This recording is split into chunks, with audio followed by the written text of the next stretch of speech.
welcome to this overdue edition of 10 Good Minutes on No Credentials Required, where again, you don't need to press pass to talk sports.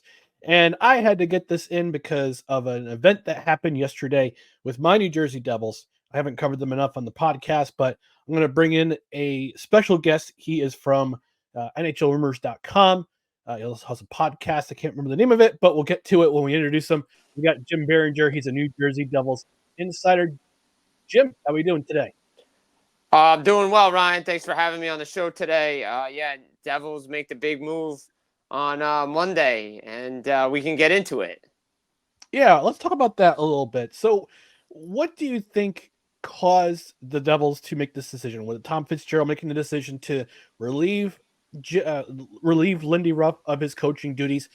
As someone who's been to the arena, who goes to the arena often, who goes to home games often, what's the biggest reason in your mind that Thomas Fitzgerald made this decision? Well, it's a couple of things, really. I mean, the accountability of this team, the way this team's underperformed, and Tom Fitzgerald spoke Tuesday morning in regards to Lindy Ruff being dismissed as the head coach and Travis Green taking over. But you could see the play of this team just wasn't there. The motivation, the lack of execution, and the fact of the matter is that was a big stretch for New Jersey, right? You're going into come off the Stadium Series. You don't play great against Washington Rangers. You win against Montreal, and you lose against Tampa. And then you go to California on that West Coast road trip where you probably should have won 2 of the 3 games, and you didn't. And you couldn't come back to play Florida with Lindy Ruff as the head coach. And it was going to be in a hostile environment. And I know that shouldn't be a reason to get rid of a head coach, but it's kind of one of the main reasons. And everybody can say, well, he's a big boys coach before. He's been in hostile environments. Not when a fan base has been calling for your job since last year. And I think you could hear it. It was growing. The lack of execution, the lack of defensive structure, the accountability of certain players, the lack of adjustments this team has made, rolling out the same lineup. And let's be honest, the Devils quit on Lindy Ruff on Sunday against the LA Kings, and everybody could see it. And there needed to be a change. Yeah, you mentioned the lack of adjustments, and I was going through social media, especially on Devils Twitter, and a lot of the Twitter users were talking about how he didn't really make a lot of changes in terms of how he adjusted his style, and a lot of teams that were surprised by the Devils last season. I mean, to me, I thought it was the biggest surprise in the NHL last season, biggest improvement in one season. This year, underperforming. Do you think the lack of adjustment to style for Lindy Ruff, because teams were figuring them out, they were trapping them, they were playing the Rangers, the Kings trapped them to death. The Rangers physically outplayed them. And I think part of it also has to do with the youth on defense with Luke Hughes, Simone Nemec, with Dougie Hamilton being out. I mean, injuries piled up for the Devils this season, but how are these factors? I mean, these factors came into play for the Lindy Ruff. Do you agree with that assessment that he just didn't have you said it, he didn't have the locker room. I mean, what does Travis Green bring to this team that we're going to see differently as New Jersey Devils fans? Well, we're already seeing it with the lineup today. Like, Simone Nemec isn't playing. He's going to be a healthy scratch. He's played a lot of hockey, but his play is dipped. And I wouldn't be shocked to see Luke Hughes take a seat, because these are guys that haven't been used to playing, 60-plus games in the National Hockey League, and their play is dipped. But as far as Lindy Ruff goes, right, the adjustments, rolling out defensive pairs, Brendan Smith, Luke Hughes, it's not working. Why aren't we doing it? I know everybody wants to point to Alexander Holtz on the 4th line. And look, even Tom Fitzgerald said in a quote, he's like, well, look, you can't sit a kid on the bench because, of a mistake. But then he doubles down, doesn't really double down and says, well, his defensive play isn't great. Well, you didn't draft Alexander Holtz to be a defensive 200-foot player. You drafted him to be a goal scorer. And we can get to that topic in a little bit. But, you roll out the same line combinations. You don't hold certain players accountable. I think that's what Travis Green's going to bring. He's been on a Vancouver team. And look, you can say injuries, you can say lack of personnel, and those are all true because the general manager and the team president didn't get him the right toolbox. You lost veteran leadership on D. You lost veterans. on defense from a year ago. Damon Severson, Ryan Graves, and Miles Wood isn't there. This team is younger, but this team also didn't play defense. And why did it take to the All-Star break to change your defensive structure? Like, that's on coaching. That's not on the general manager. That adjustment should have been made 20 games in if it wasn't working, right? And the injury to Hamilton doesn't help, right? But he wasn't having a great season before he got hurt. Jonas Siegenthaler took a step back. John Marino took a step back. Kevin Ball's filling that Ryan Graves role. And you're seeing it, the Devils are being exposed, but Carolina kind of set the tone on how to play against New Jersey. Step up at the center ice, step up at the line, you can't let them use their speed, stop them in the neutral zone, and that's what a lot of teams are doing. Tampa's done it, the Rangers have done it. Play physical against this team because they don't have it. And again, on the general manager for not getting Lindy Ruff a number one starting goaltender. Not on the general manager for not upgrading the defense because everybody knows he needed it.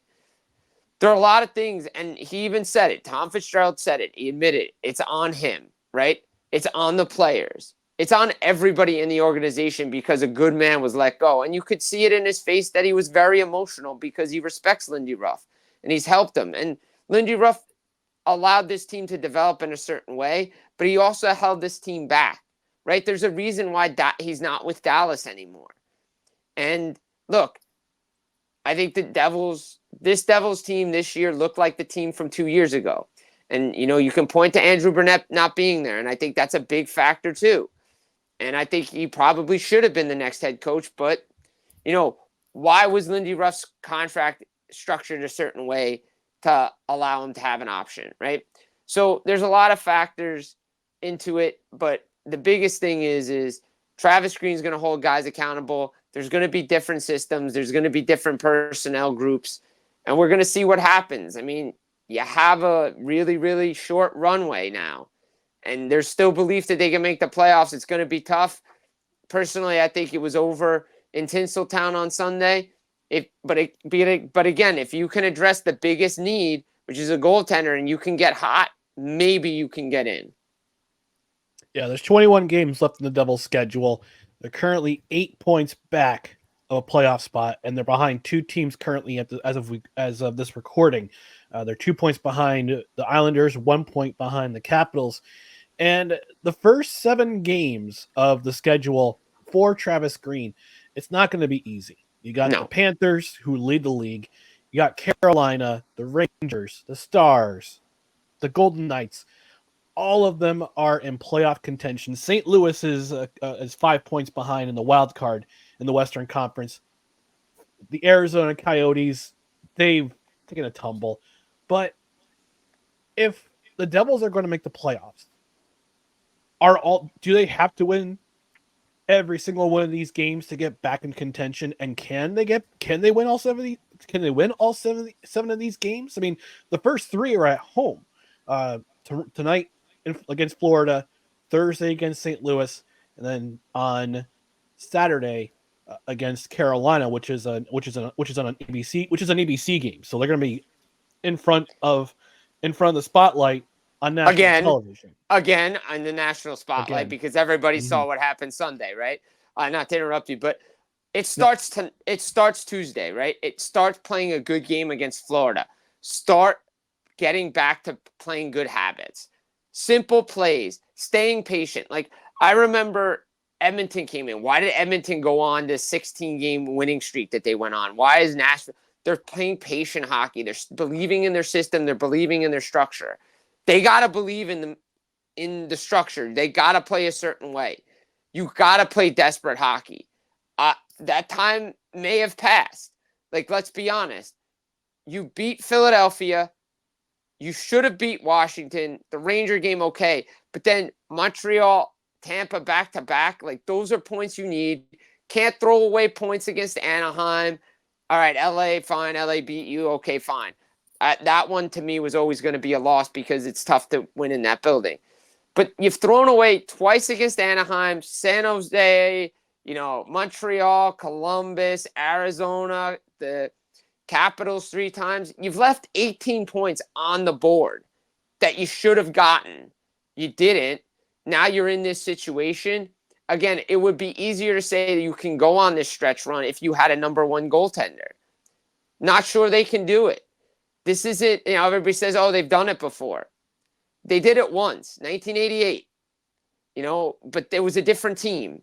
And, 2011, they were in a similar position as well when they made a coaching change. They came up short. You got to play the right way. You got to believe in yourself. The time for talking is over. You have to play desperate hockey because teams are desperate. Maybe you can catch Florida on a back-to-back. You got to win games at home. You got to be patient in your game.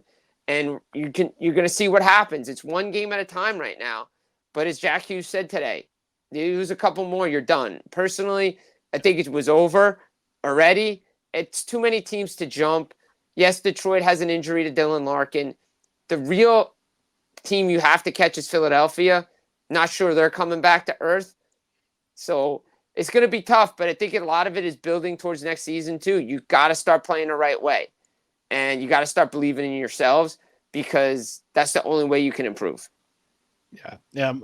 I had a lot. I'm sure every Devils fan had a lot of hope, myself included, had a lot of hope coming into this season that they would have the same kind of year that they did last year. Unfortunately, it hasn't come to pass, and now we see the head coach is being dismissed, and I wouldn't say things are in turmoil, but things are in transition. Let's see how the rest of the season plays out. We still got a long ways to go, as far as I'm concerned. The Stanley Cup is decided in March.